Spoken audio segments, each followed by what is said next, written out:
उरण नगर परिषदेच्या निवडणुकीत आज महाविकास आघाडीचं दमदार शक्ती प्रदर्शन पाहायला मिळालं। राष्ट्रवादी शरद पवार गटाच्या भावना घाणेकर यांनी नगराध्यक्षपदासाठी उमेदवारी अर्ज दाखल केला असून या दाखल प्रक्रियेला महाविकास आघाडी आणि मनसेचाही मोठा पाठिंबा मिळाला आहे।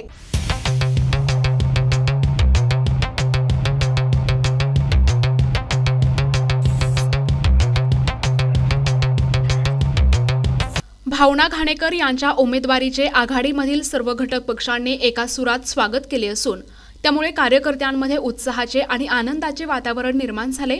भावना घाणेकर यांच्या उमेदवारी अर्ज दाखल प्रक्रियेच्या कार्यक्रमाला आमदार जितेंद्र आव्हाड, काँग्रेस जिल्हाध्यक्ष महेंद्र घरत तसेच आघाडी आणि मनसेचे कार्यकर्ते सामील झाले होते।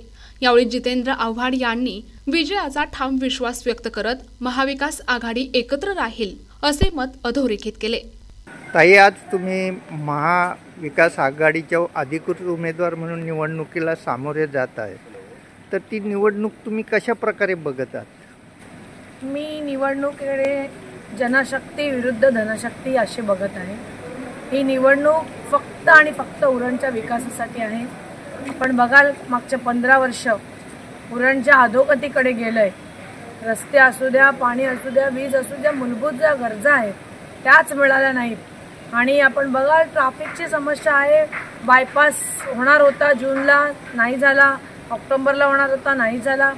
आणि अशा अनेक समस्या या ठिकाणी आहेत। सेफ्टी झोनचा प्रश्न आहे या ठिकाणी। महाविकास आघाडी म्हणून शिवसेना असू दे, मनोज भोईर असू द्या, त्याच्यामध्ये शेका पक्षाचे बाळराम पाटील साहेब असू द्या, काँग्रेसचे महेंद्र घरत साहेब असू द्या, किंवा त्या ठिकाणी मनसेचा आमचं संदेश दादा असू द्या, अशा सगळ्यांनी मला खरं तर प्रोत्साहित केलं की पुढच्या काळामध्ये तुम्ही उरणच्या विकासाकडे आपण हातात हात घालून याकडे लक्ष दिलं पाहिजे। पक्ष हा आहेच, पण आमचा मूळ उद्देश हा या ठिकाणी नगराध्यक्ष हा उरणच्या विकासाच्या विचाराचा बसला पाहिजे, याच्यासाठी आम्ही प्रयत्नशील आहोत। विशेष प्रतिनिधी NTV न्यूज मराठी, नवी मुंबई।